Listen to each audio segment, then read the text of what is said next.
Hola, ¿qué tal? Soy Eduardo Galindo Arellano. Yo soy Alejandra Zárate Rivera. Yo soy Andrés Hernández, somos del grupo GDS 0214. Vamos a presentar la currícula de Cisco, la unidad 4 y la unidad 5 de acceso a redes. Protocolos de la capa física. Las conexiones de esta capa son inalámbricas y cableadas. En la cableada, los datos se transmiten a través de un cable físico a un switch compartido, mientras que en la inalámbrica, los datos se transmiten mediante ondas de radio. Tarjetas de interfaz de red. Las NIC se utilizan para las conexiones por cable. Son puertos o adaptadores donde puedes conectar tus cables. Proceso de datos. Segmenta los datos del usuario, codifica las tramas y crea señales eléctricas.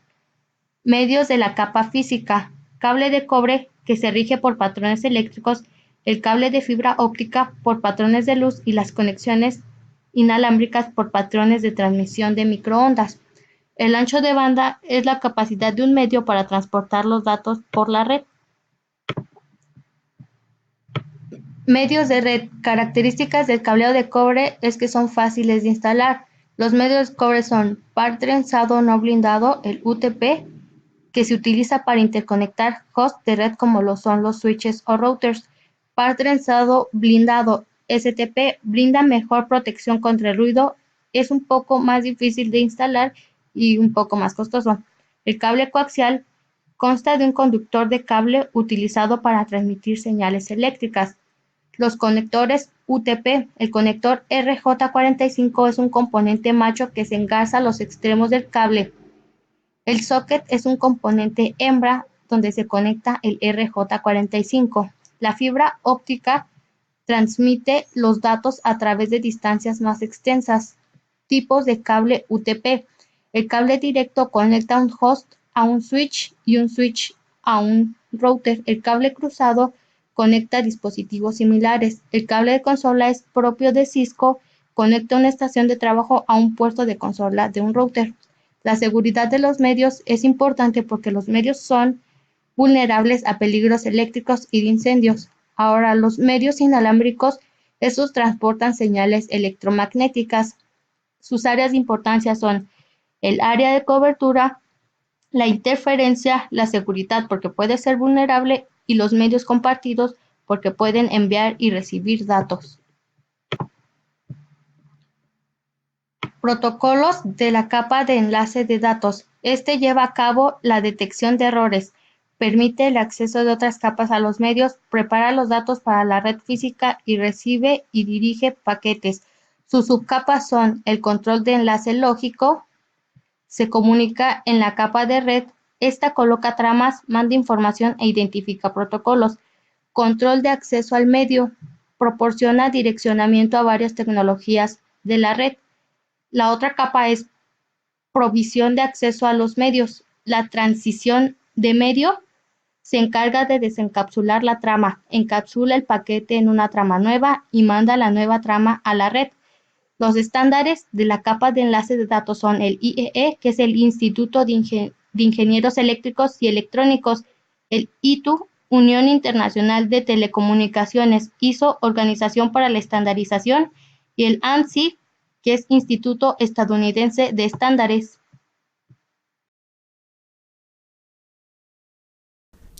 Hola, ¿qué tal? Vamos a grabar esta pequeña parte del video, la cual nos toca de tipos de medios físicos y nos vamos a enfocar en este pequeño mapa conceptual en los espacios número 5, 9 y 11. Entonces, pues vamos a dar inicio a esta parte de aquí.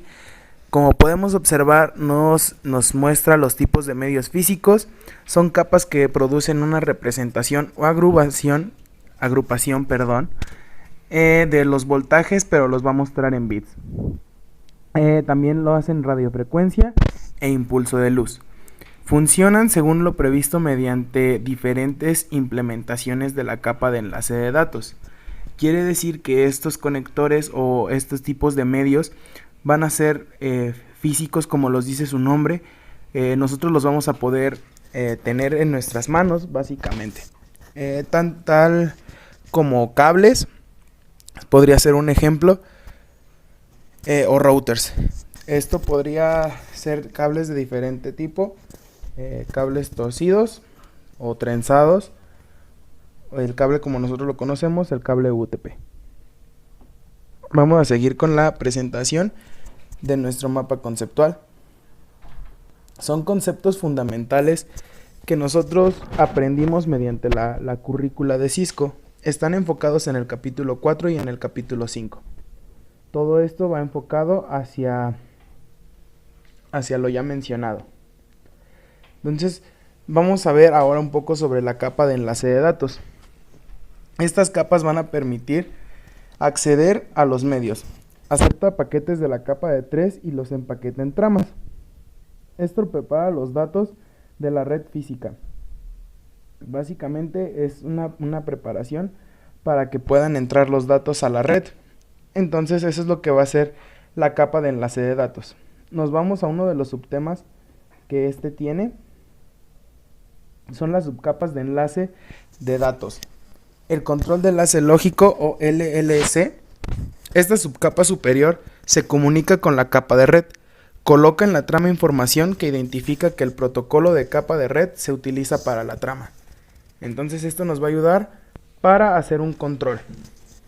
Es una subcapa superior y esta se va a comunicar con la red directamente. Y vuelve a hacer lo mismo, solo que con el control del acceso del medio o MAC. Se trata de la subcapa, esta ahora inferior, que define los procesos de acceso al medio realizada en el hardware. Esta proporciona un direccionamiento en la capa y hace acceso con varias tecnologías de la red.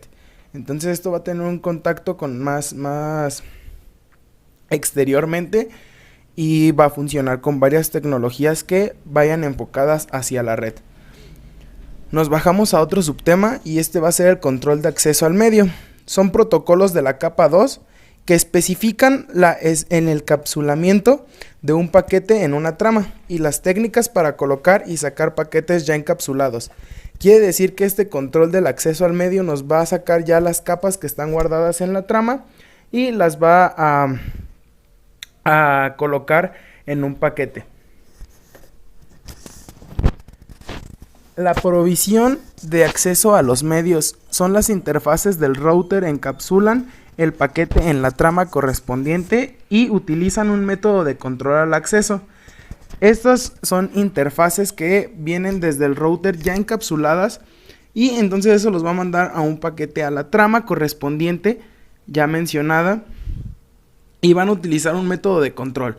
Quiere decir que todo lo que entre a esa red vaya a estar controlada. Estos son algunos de los estándares de la capa de enlace de datos. Es muy diferente a los protocolos de las capas superior del conjunto TCP y IP. Los protocolos de esta capa de enlace de datos generalmente no están definidos por la petición de comentarios. RFC son protocolos o normas que se deben de seguir según el modelo de la red. Entonces cada modelo va a tener un diferente estándar de cómo va a tener sus normas y sus estrategias. Ahora nos vamos a enfocar en las topologías físicas y lógicas. La topología en sí es una red de la configuración o relación de los dispositivos de red y las interconexiones entre ellos, las topologías LAN y WAN. Y las podemos ver de esas dos maneras. Entonces, esto ya es una topología, un tipo. Entonces, es la configuración de los tipos de red, ya sea llamadas LAN o sean llamadas WAN. Las topologías WAN en común son la punto a punto. Vamos a mostrar. Lo que es la topología punto a punto es una disposición de los dos nodos. No tiene que compartir los medios con otros hosts. Además, un nodo no tiene que determinar sin una trama. Ok. Como pueden estar observando, estamos explicando un poco en conjunto con la presentación, para así darnos una idea básicamente de lo que es. Lo estamos explicando de esta manera, ya que para ser un poquito más fácil o un poco más entendible el concepto del cual se está exponiendo en este mapa conceptual. No implica que no puedan leerlo. Ok, vamos a enfocarnos en el Ethernet. El Ethernet es la capa de enlace de datos en la capa física. Es de la familia de las tecnologías de red que se definen en los estándares IEEE 802.2 y 802.3. El Ethernet va a admitir los siguientes anchos de banda: 10 megabytes, 100 megabytes, 1000 megabytes, 10.000 megabytes, 40.000 megabytes y 100.000 megabytes. Todos estos son los anchos de banda que va a soportar o que va a admitir o permitir la Ethernet. La subcapa MAC es un encapsulamiento de datos. El proceso de encapsulamiento de datos incluye el armado de tramas antes de la transmisión y desarmado de tramas. Para armar la trama de la capa MAC, agrega un encabezado y un tráiler a la PDU de la capa de la red. Ya estos son subtemas sobre la misma capa ya mencionada, la subcapa MAC. Estos son algunos ya de unas definiciones ya más acertadas o de los subtemas que incluye la subcapa ya mencionada. Entonces, se los muestro de esta manera para que lo lean. Ok, aquí vamos a ver un poco de evolución del Ethernet, cómo fue creciendo, cómo fue evolucionando y para ver de diferente manera cómo fue que el Ethernet evolucionó. Muy bien. Voy a leer un poquito. Desde la creación del Ethernet en 1973, los estándares evolucionaron para especificar versiones más rápidas y flexibles de la tecnología. Esta capacidad de Ethernet de mejorar en el tiempo es una de las principales razones por qué el uso está tan difundido. ¿Esto qué nos quiere decir? Que el Ethernet surgió por la necesidad de hacer un poco más flexibles y que las tecnologías fueran más rápidas. Una evolución como todo lo que tiene que pasar, como todo ha pasado en la humanidad, que todo para que tenga un mejor funcionamiento tiene que evolucionar. ¿A qué me refiero con esto? Desde que nosotros existimos en la Tierra hemos tenido que evolucionar para poder sobrepasar. Así nos implica igual la tecnología. La tecnología no va a ser la misma de los años 70 a la de los años 2000. Y mucho menos la tecnología que se viene a generaciones futuras. Es por eso que estas son una de las principales razones por las cuales se tuvo que haber evolucionado el Ethernet. Las primeras versiones del Ethernet eran relativamente lentas, con una velocidad de 10 megabits por segundo, mientras que las más recientes funcionan a 10 gigabits e incluso más rápido. Este es un poco de la evolución del Ethernet. Ahora vamos a ver los campos de trama del Ethernet. El tamaño mínimo de una trama del Ethernet va a ser de 64 bytes. Y el máximo de esta misma trama del Ethernet va a ser de 1518 bytes. Esto incluye todos los bytes del campo de dirección MAC de destino hasta el campo de secuencia de verificación de trama, inclusive el campo perámbulo. No se incluye al describir el tamaño de una trama. Dirección MAC y hexadecimal. Una dirección MAC del Ethernet es un valor binario de 48 bits expresado como 12 dígitos hexadecimales. Esto nos muestra en la currícula de Cisco y nos muestra realmente cómo es que todo lo podemos ver de diferente manera y que el tamaño de los bits los podemos expresar con algunos números. Y vemos el tamaño de cómo el sistema decimal es un sistema numérico en la base de 10, que va del 0 al 9. El sistema hexadecimal es un sistema de base 16, que va del 0 al 15. Y esto es lo que utiliza la dirección MAC. Esto es lo que va a utilizar para representarlo.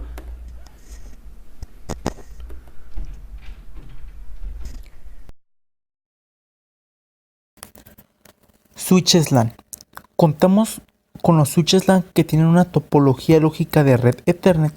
Es como un bus multiacceso donde todos los dispositivos comparten el mismo acceso al medio. De esta forma tenemos tablas de direcciones MAC que cuentan con tres características. Que las primeras usan direcciones MAC para dirigir las comunicaciones. Segunda, saben que los nodos existen en cada puerto. Y tres, es que generan su tabla de grabado de las direcciones de los nodos. Una vez que la dirección queda registrada en el switch, sabe enviar el tráfico a este nodo. Asimismo, contamos con dos tipos de parámetros duplex, el cual es el duplex completo y el duplex medio. El duplex medio cuenta con tres características que son el flujo de datos unidireccional, el 2 es mayor posibilidad de colisiones y 3 es conectividad por hub. El duplex completo cuenta con 5 características. La primera es punto a punto, la segunda se conecta a un puerto de switch que solamente es para él, es dedicado solamente para él. El número 3 sería que requiere compatibilidad con el duplex completo en ambos extremos. Importante es sin colisiones. Y el último es el circuito de detección de colisiones, pues está deshabilitado. Contamos con con los métodos de reenvío de tramas de switches Cisco, el cual cuenta con tres características, que se lee la dirección MAC de destino y se realiza una verificación de errores. En caso de que existe errores, pues se rechaza la trama. Se envía los datos a su destino. También tenemos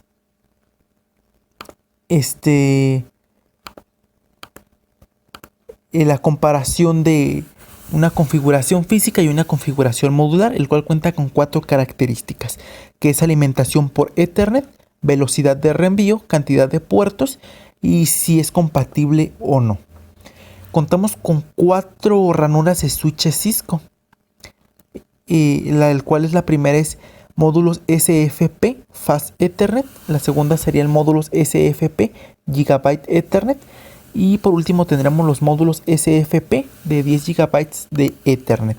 Son los 3 puertos con los que contamos o opciones de módulos para esta ranura Cisco. También tenemos la comparación de la conmutación 3 de la capa 2 y la conmutación de capa 3. La conmutación de switches de capa 2 es un enlace de datos que dependen de los routers para pasar entre ellos pues los subredes de las IP independientes, mientras que los switches de capa 3 pues se basan más que nada en la información de esas direcciones IP. Pueden hacer funciones de enrutamiento, pues con lo cual se reduce la necesidad de utilizar routers.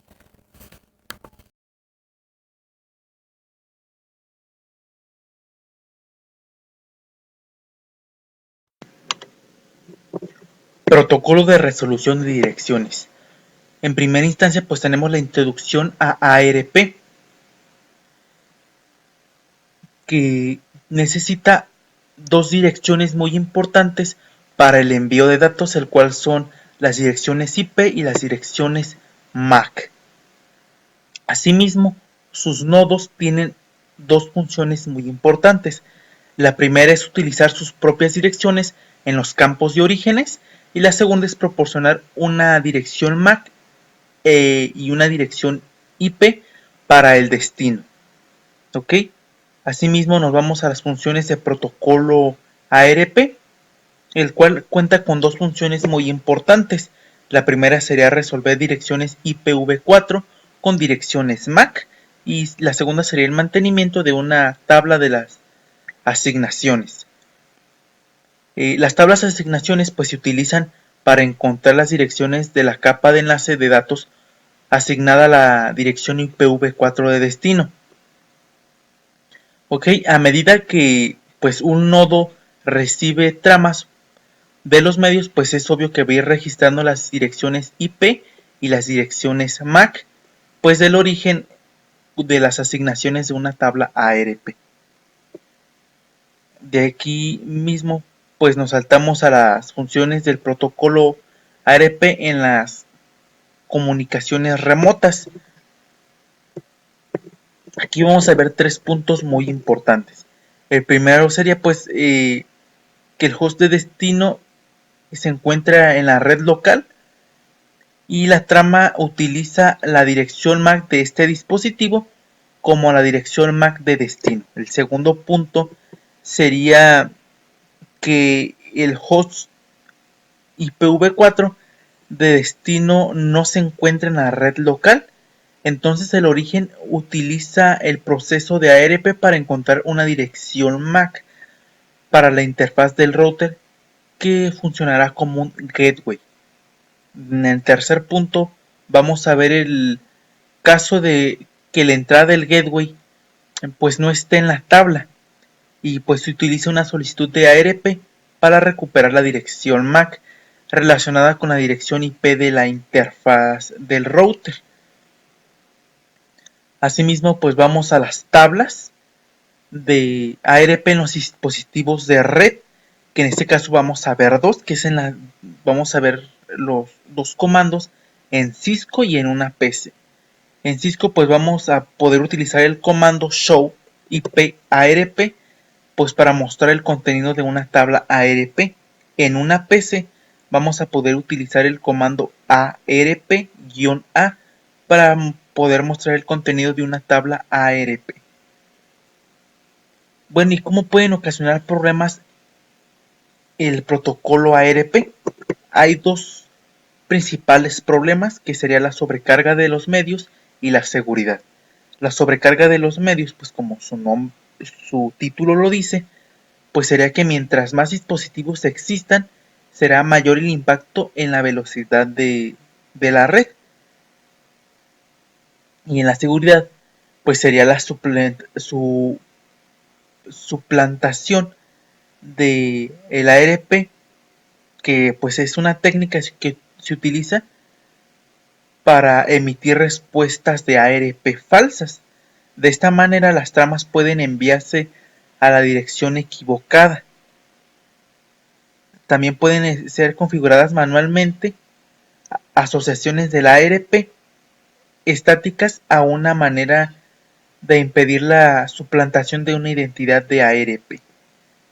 ¿Cómo podemos mitigar estos problemas? Nos vamos a la parte de mitigación de problemas y hay dos formas de mitigar estos problemas, que sean switches modernos y switches Cisco.